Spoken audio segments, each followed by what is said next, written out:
I can't even do 10 push-ups." These words resonated at the Fort Campbell training ground in Kentucky. Lieutenant Chen was lined up with 40 other officers, her arms beginning to tremble on her 8th repetition. Beads of sweat dripped from her forehead onto the concrete floor. Her form was terrible. Her back arched, her elbows splayed, the kind of push-ups that would get you sent back for basic training. 9, the instructor counted in a dismissive tone. 10, and stop. Sarah collapsed face first onto the floor, gasping for breath. The others around her had finished their sets with ease. 20 push-ups, 30, some hadn't even broken a sweat. Physical training instructor Captain Marcus Shaw approached us. He had a tank-like physique, 1.8 meters tall, 109 kilograms of muscle, closely cropped hair, and a perpetually sullen and stern face. Before becoming an instructor, he had served as a commando for 15 years and had zero tolerance for weakness. "Lieutenant Chen," he paused. "This is now the 3rd week, and you still can't meet the minimum standards. What makes you think you belong in the Special Operations Preparation course?" Sarah had fallen to her knees. Her arms began to tremble violently. She was a small, petite woman, 5 feet 4 inches tall, weighing a wet 121 pounds. Her dark hair was neatly styled into a bun, and the features on her Asian face made her look much younger than her 26 years. She couldn't look Shaw in the eye. "I'm working on it, sir." "I'm still working on it," Shaw called back to the formation. "Did you hear that? He's working on it. Meanwhile, the rest of you are falling below standards, and we have a burden holding us back." A few giggles came from the formation. Sarah kept her head down. The Special Operations Preparation course was designed to weed out weak individuals before they reached the selection stage. It was a grueling 4-week process: physical training, terrain navigation, weapons, tactics, mental stress. Most people failed to get through these stages. Those who succeeded tried to join elite units such as the Green Berets, Rangers, and Delta Force, which had zero tolerance for failure. Chen hadn't been able to do it since day 1. He lagged behind in running. He was weak in upper body exercises. He remained silent in tactical discussions. He never volunteered for anything. He only spoke when asked and kept to himself. The other students called him Ghost because he seemed to fade into the background. However, his weakest aspect was his physical performance. In a class where physical perfection was everything, he barely managed to pass. Barely. Shaw waved his hand dismissively. "Go take a shower. You have combat training in 30 minutes. Try not to hurt yourself, Chen." The locker room was the familiar military type. Concrete floor, metal lockers, open showers. Sarah waited until the others had showered. She always did this. She would shower last, get dressed alone, avoiding stares and questions. But today, Lieutenant Amanda Foster was still there. Foster had everything Sarah didn't. She was tall, muscular, and confident. She'd been an athlete in college, played rugby, and possessed a natural physique that made military training look easy. "Hey, Chen." Foster's voice wasn't harsh, just tired. "You need to put in more effort and hard work. If you don't show improvement soon, Shaw is considering kicking you off the team." Sarah nodded in agreement and took off her PT shirt. "I know. Is that so?" Foster turned toward her. "Because you seem like you never—" He stopped. Sarah had turned toward her closet, and Foster saw her back for the first time. The wounds covered nearly every inch of skin from the shoulder blades to the waist. But they weren't random. They were orderly. They had been deliberately made. They formed a pattern, a giant phoenix rising from the flames. Its wings spread wide, its beak open, every feather formed from scar tissue. But it wasn't just a scar. There was ink, too. Someone had tattooed over the burn tissue, transforming it into a work of art to make the design more beautiful. The phoenix's body was black ink, its flames orange and red. The details were so intricate that it must have taken dozens of sessions. Foster's mouth fell open. Not a sound came out. Sarah put on a new shirt and turned to her wardrobe. "Is there anything else, Lieutenant?" she asked. Foster nodded slowly, as if to say yes. "That thing on your back, what is it? An old scar. This isn't just an injury. This," Foster leaned closer and lowered his voice, "this was deliberate. Someone did this to you on purpose." Sarah's expression hadn't changed. "Like I said, an old injury." She closed her locker. "See you in combat class." He left the room, while Foster remained in the locker room, staring into space, trying to process what he had just seen, because these were not burns that could have occurred in an accident. These were burns inflicted as a result of torture. The kind of burns deliberately and slowly inflicted by someone seeking information or trying to make someone talk. Foster had seen photos in intelligence briefings, terrorist interrogation techniques, evidence of mistreatment of prisoners. But that tattoo over the scar, that was something else. Meaning, this happened to me, and I turned it into something else, something powerful. Foster took out his phone, hesitated, then sent a message to someone. "Do you know someone named Sarah Chen, Lieutenant? SOPC?" The answer came 3 minutes later from her former company commander, who is currently working at JSOC. "Why did you ask?" "I just saw something interesting. I wanted to confirm whether it was different." Another pause. "You don't need to mess with Chen. Trust me." "Why not?" "Because some people are here for reasons we don't ask about. He's one of them." Foster looked at his phone. Then he deleted the conversation from his phone. Combat training was conducted in a special building, padded floors and crash mats, training dummies. Close combat, the military's version of mixed martial arts, an indispensable, superb training for special operations soldiers who may find themselves in close quarters without weapons. Shaw stood in the middle of the mat. "Today we'll work on basic techniques, defense-oriented wrestling. In a scenario where someone grabs you, how can you break contact and create distance?" He glanced around the room. "I need a volunteer for the demonstration." No one raised a hand. They all knew what would happen at the demonstration, getting tossed around while Shaw demonstrated his techniques. Shaw's eyes locked onto Sarah standing behind him. "Chen, come forward." He moved forward without hesitation, his face expressionless. Shaw smiled. It wasn't much of a smile. "All right, Lieutenant. I'm going to grab you from behind like an attacker. Your job is to break my hold and get free. Ready?" Sarah nodded in agreement. Shaw wrapped his arms around her from behind and pinned her arms to her sides. He was much bigger than her, his forearms like steel cables. In reality, in a situation like this, you'd have a few seconds to react. Sarah moved, calmly and in a controlled manner, without panicking. He lowered his weight to create space for himself. He raised his arms and spun with a sharp movement, breaking his thumb grip. He moved behind his leg and used his own momentum to throw him to the ground. Shaw hit the mat hard, and before he could react, Sarah bent his arm, hyperextending his elbow. Everything lasted 3 seconds. Everyone in the room fell silent. Sarah held her position for another second, then released and stepped back. Shaw stood up, his face bright red. He wasn't injured. Sarah had controlled the technique perfectly, but his ego was definitely bruised. "I'm lucky," he muttered to himself. "I wasn't ready." "Again?" Sarah's voice was calm. Shaw's jaw tightened. "No, that was a sufficient technique." He turned to the class. "Did everyone see how he created space? That's what we'll be working on today. Partner up." As the class split into pairs, Shaw pulled Sarah aside. "Where did you learn that technique?" "Basic combat course, sir. Anyone can learn it." It had nothing to do with basic technique. It was an advanced technique, a very advanced technique. Sarah looked into his eyes for the first time. "Is there a problem, sir?" Shaw looked at Sarah. Then he shook his head. "No, it's fine. Keep training." He had walked away. Shaw watched him go, then immediately took out his phone and made a call. "Yes, this is Shaw. Fort Campbell, SOPC. I need you to pull a file. Lieutenant Sarah Chen. I want to see all her records. No, her official records. What she did before she joined this course." "What do you mean restricted?" Foster was watching this conversation from a corner of the room. He watched Shaw's expression shift from surprise to disappointment, then to something else. Anxiety? Fear? What was happening to Sarah Chen? That night, Sarah lay on her bunk, staring at the ceiling. The barracks were quiet. Most of the other students, exhausted from the day-long training, had fallen asleep. But Sarah's mind was racing. He had made a mistake today. He had flaunted his talents too much in front of people. He had drawn attention to himself. He had done exactly what he shouldn't have done. The plan was simple. He had to remain invisible, acting like an ordinary person without drawing attention, finish the course without anyone noticing, then move on to the real mission. But Shaw had sent him out in front of everyone, and his training kicked in.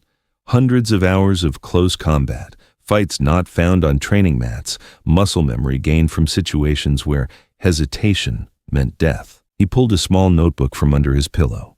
Inside were names, dates, places, information he had been gathering for 3 months, the reason he was actually here. The Phoenix Project. It all began in 2019. The CIA launched an initiative to train covert agents capable of surviving under any circumstances.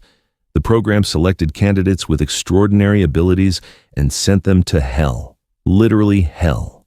Controlled torture, psychological destruction. Then it rebuilt them, making them stronger, more resilient, able to withstand interrogations and torture that normal people couldn't endure, and would destroy them. Sarah was selected at age 23. She had just graduated from intelligence school and volunteered for advanced training without knowing what it meant. They told her it was for high-risk operations. Only the most competent and qualified individuals could participate. The torture lasted 6 months. Different techniques, different scenarios.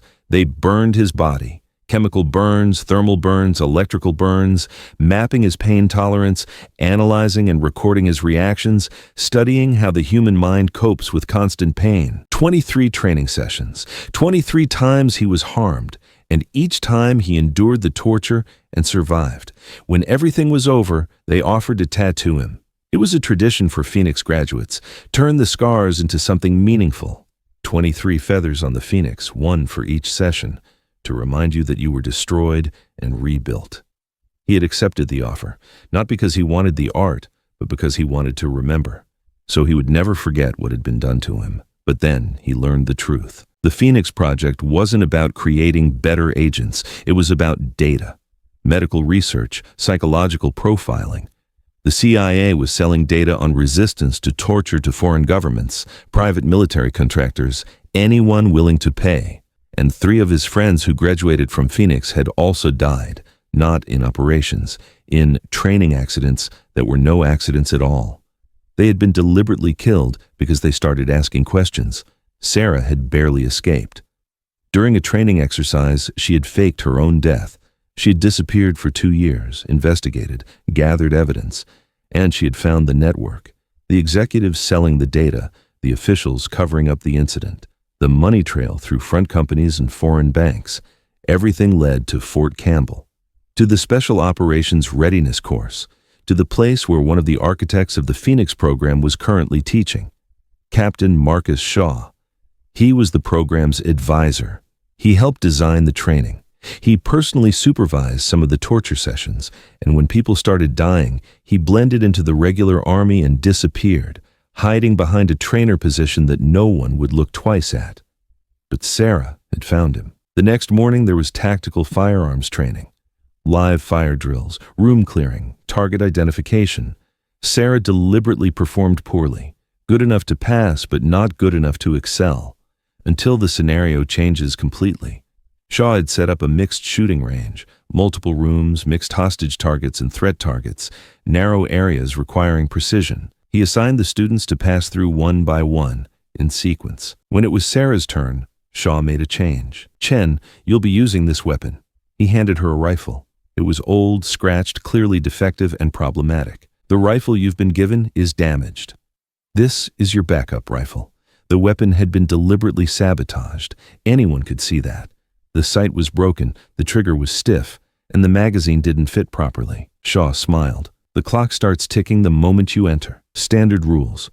Shoot threats, don't take hostages. Can you do that?" Sarah took the rifle, gave it a quick check, and said nothing. The buzzer sounded. She entered. Inside the shooting range, everything was in chaos. Targets that opened and closed, hostage dummies, narrow corridors. The sabotaged rifle made everything even more difficult. Sarah was making careful movements to eliminate the weapon's problems, firing with precision. She cleared the first room, second room, third. Then, Shaw introduced the element of surprise. A hidden threat target appeared behind the hostages, which had to be hit with a 2-inch margin of error. Sarah didn't hesitate. One shot. Between the hostage's shoulder and the wall, perfect shot. The course ended. Her time, 34 seconds, new course record. Shaw looked at the timer. "Restart it." "Sir?" "I said restart it. I want to verify the time." Sarah began her second attempt. The targets were rearranged. The same sabotaged weapon, the same precision, 33 seconds. Shaw had turned pale. "Where did you learn to shoot like that?" "Shooting course, sir. Standard training. This wasn't normal. This..." He leaned closer and lowered his voice. "Who sent you here?" Sarah looked him in the eye. "No one sent me, sir. I'm just trying to pass the class. Nonsense. Shaw grabbed his arm. I know educated operators when I see them. You're no student. What are you? Before Sarah could respond, Foster appeared. Captain Shaw, Colonel Briggs wants to see you. Right away. Shaw let go of Sarah's arm. This conversation isn't over yet, he said, walking away. Foster waited until he left. You need to be careful. Shaw is asking questions. He's making phone calls. He's digging into your past. I am aware. Is that so? Foster folded his arms. Because I looked into you. According to the official records I accessed, you're an intelligence officer with no combat experience. But what I just witnessed? That wasn't someone inexperienced. Sarah didn't even respond to this. Foster sighed. Look, I really don't know what he's doing here. Maybe I don't want to know. But Shaw? He's dangerous. I can handle Captain Shaw. Can you do it? Foster examined him. That thing on your back. The Phoenix. I've been thinking about it. Those burns aren't random. Someone hurt you, really hurt you, and you came here for a reason. Sarah's statement remained unchanged. I'm here to pass this course successfully. No. Foster shook his head. You're here to hunt him down, aren't you? Silence. Then Sarah spoke quietly. If I had come here to hunt someone down, Lieutenant, I wouldn't have told you. For your own safety. Foster took a step back. My God, what did he do to you? Nothing I couldn't survive. That night, Sarah received a message on her encrypted phone. It consisted of only 2 words, second stage. He had been waiting for this. 3 months of preparation, 3 months of looking weak, gathering evidence, getting close to Shaw. Now the time had come. He put on his civilian clothes, jeans, a dark jacket, running shoes. He slipped out of the barracks after midnight. The base was quiet, with only security guards on patrol. He easily evaded them, thanks to the muscle memory he had gained from dozens of infiltration drills. Shaw's office was in the main education building, 2nd floor, corner office. The light was still on. He had worked late, reviewed files, made phone calls. Sarah unlocked the door in 4 seconds. She disabled the motion sensor. She slipped inside. He was sitting at the Shaw desk with his back turned, talking on the phone. I don't care what the official records say. I know what I saw today. He's trained, really trained. No, not standard military training. Something else. Check the restricted access database. Phoenix Project graduates. What do you mean none of the graduates survived? Sarah spoke from the doorway. Because we were all supposed to be dead. Shaw spun around quickly and reached for his gun. But Sarah was faster. She kicked the gun away, closed the distance, and took control of him before Shaw could react. Don't move, he said quietly. Don't speak. Just listen. Shaw's eyes were wide open. It wasn't just shock. There was also a look of horror in his eyes. Sarah pulled out her phone with her free hand and held it up for Shaw to see. Photos, documents, financial records, statements from other survivors. The Phoenix Project. You were part of this too. You helped design the torture protocols. You supervised the sessions. And when people started dying, when the data sales came to light, you helped cover it up. Shaw's breathing was irregular. That program had been approved. Everything we did was legal. It had been approved. 23 people passed through Phoenix. 12 were eliminated due to psychological breakdowns. 8 graduated. 5 of those 8 died. Accidents, training failures. 1 committed suicide. He squeezed his hand lightly. 2 people remained. Me and Daniel Ross. Shaw's face went pale. Ross is alive? Was, until 3 weeks ago. Car accident. Brake lines cut. He was about to testify before a congressional committee about Phoenix, about the data sales, about you. You didn't cut the brake lines yourself, but you made the call. Same way you made calls when the others died. You're the cleanup man, Shaw, the one who makes problems disappear. Shaw tried to struggle. Sarah applied pressure, a pain compliance technique that left no marks but made Shaw gasp. Here's what's going to happen, Sarah continued. You're going to write a confession. Everything. Phoenix, the torture, the data sales, the murders. You're going to sign it, and you're going to walk into JSOC headquarters tomorrow and surrender to federal investigators. And if I refuse? Sarah pulled out something from her pocket, a small recording device. She pressed play. Shaw's voice. We can make it look like training accident. She's already failing. No one would question. Another voice. What about an investigation? Shaw again. There won't be one. I have people who'll sign off. Just like the others. The recording ended. Shaw's face went from pale to gray. How did you... I've been recording you for 3 months. Every order to sabotage my training, every conversation about making me disappear, Every admission that you did the same to the others. She released him, stepped back. It's over, Shaw. You're done. Shaw slumped in his chair. They'll kill me. If I testify, if I confess, the people behind Phoenix, they have reach, resources. Then you better hope witness protection is good. Sarah moved to the door. You have until 800 tomorrow. After that, I send everything I have to every media outlet, every congressional committee, every IG office in the military. Your choice. Controlled surrender or public exposure. She left. Shaw sat alone in his office, staring at the evidence on his desk. By morning, Shaw had made his decision. At 0745, he walked into the JSOC headquarters building on Fort Campbell. He was met by 2 Criminal Investigation Command agents and a federal prosecutor. He said 4 words. I want to make a statement. By noon, the entire base was in lockdown. Federal investigators swarmed Shaw's office, his quarters, his files. The SOPC was suspended. Students were interviewed one by one. When they came for Sarah, she was ready. The lead investigator was a woman, Special Agent Catherine Walsh, CID. She had cold eyes and 20 years of experience. Lieutenant Chen, or should I call you by your operational designation, Phoenix 7? Sarah sat across from Walsh in the interrogation room. I prefer Sarah. Walsh opened a file. Your official record says you're intelligence, but when we pulled your classified file, things got interesting. Phoenix program, 2019 to 2021. 1 of 8 graduates. Officially listed as deceased following a training accident in 21. I was presumed dead. There's a difference. Was it presumed, or did you make sure people thought you were dead?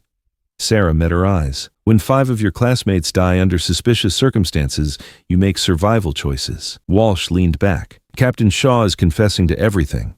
Project Phoenix, the torture protocols, the data sales to foreign governments, the cover-ups, the murders. She paused. He says you threatened him. I gave him evidence and a choice. That's not a threat. That's accountability. You broke into his office, detained him against his will, obtained confessions through coercion. I obtained justice through evidence, Sarah corrected. Everything I recorded was said voluntarily. Everything I documented was fact. And I gave Shaw the opportunity to surrender peacefully, which he did. Walsh studied her. You spent 3 months here playing a role, letting people think you were weak, incompetent. Why? Because Shaw needed to feel safe. He needed to see me as harmless, not as a threat. If I'd come in strong, he would have run or eliminated me before I could build a case. You used yourself as bait.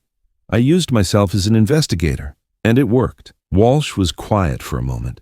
Then she closed the file. Lieutenant Chen, or Phoenix 7, or whatever your real designation is, you've put us in a difficult position. On one hand, you've exposed a major criminal conspiracy. On the other hand, you did it through methods that are legally questionable. Are you charging me? No. Walsh stood. Because the JAG Corps doesn't want to try someone who survived what you survived and then spent 3 years bringing the perpetrators to justice. But you need to understand, this isn't over. The people behind Phoenix, the ones who funded it, who bought the data, who ordered the hits on your classmates, they're still out there. I know, and they know about you now. Shaw's confession names you as a living witness. You're exposed. Sarah nodded. I'm aware. Walsh reached into her jacket, pulled out a business card. This is a JSOC liaison officer. He wants to talk to you about something called Project Sentinel. It's a cleanup operation for situations like this. A cleanup operation? For surviving operatives who need new identities and new missions. People who can't go back to normal military service because they're too high value or too exposed. Walsh put the card on the table. Think about it. She left. Sarah sat alone, staring at the card. 3 days later, Fort Campbell held a formation. The entire base, thousands of soldiers, standing in ranks. At the podium, the commanding general, Major General Patricia Reeves, addressed the assembled troops. 3 days ago, Captain Marcus Shaw was arrested on charges of conspiracy, torture, murder, and treason. The investigation is ongoing, but preliminary evidence suggests a multi-year criminal enterprise involving human experimentation and intelligence data sales. Murmurs rippled through the formation. This case was broken by one individual, an officer who, despite enormous personal risk, gathered evidence and exposed corruption at the highest levels. Reeves paused. Lieutenant Sarah Chen, front and center. Sarah stepped forward. She'd been standing in the back row, as always. Now every eye was on her. Reeves continued. Lieutenant Chen is not who she appeared to be. She is a graduate of a classified CIA program, a survivor of systematic torture, and a federal witness whose testimony will help dismantle a criminal network that has operated for over 5 years. The formation was dead silent. Lieutenant Chen came to Fort Campbell under false pretenses.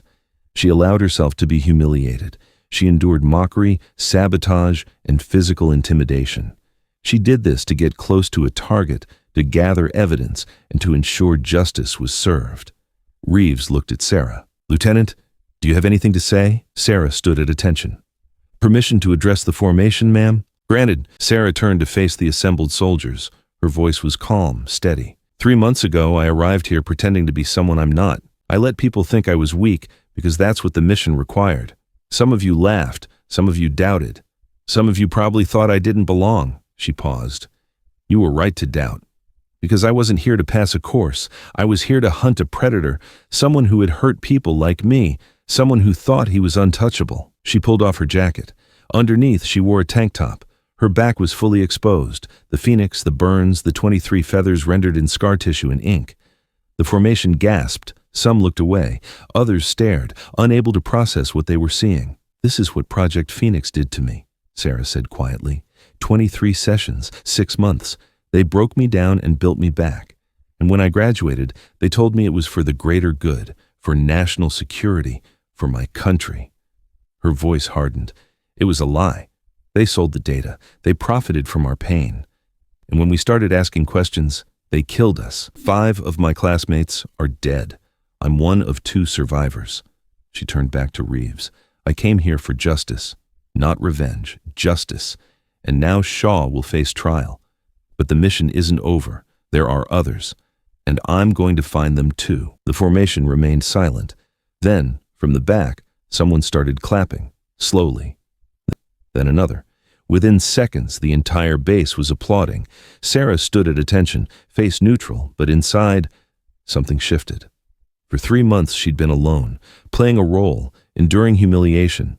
But now, for the first time, people saw her, really saw her. Not weak, not broken, survived. After the formation, Foster found Sarah packing her gear. So, Phoenix 7, that's your real designation? Was, Sarah corrected. I'm not sure what I am now. Foster sat on the bunk. That thing you did, pretending to be weak, letting Shaw think he'd won, that took guts. It took patience. Same thing. Foster was quiet for a moment. Shaw tried to sabotage me too, last year. I filed a complaint. It went nowhere. I thought I was crazy, that I was making it up. Sarah looked at her. You weren't. I know that now. Foster stood. Listen, wherever you're going next, if you need backup, if you need someone who gets it, call me. Sarah nodded. Thank you. Foster left. Sarah finished packing. The JSOC liaison's card sat on top of her gear. Project Sentinel. A new mission, a new identity, a new hunt. She picked up the card, looked at it for a long moment. Then she made a call. This is Phoenix 7. I'm ready for Sentinel. The voice on the other end was male, professional. Copy that. We have 3 targets, all linked to the Phoenix data sales. Locations, Berlin, Manila, and Ankara. High value, high risk, classified operations. Understood. Phoenix 7, be advised, these targets know you're alive now. They know you're hunting them. This won't be like Fort Campbell. They'll be ready. Sarah looked at her reflection in the mirror, at the scars she'd carried for 5 years, at the phoenix that had risen from her destruction. Good, she said quietly. I prefer when they fight back. It makes justice more satisfying. She hung up, grabbed her gear, walked out of the barracks into the afternoon sun.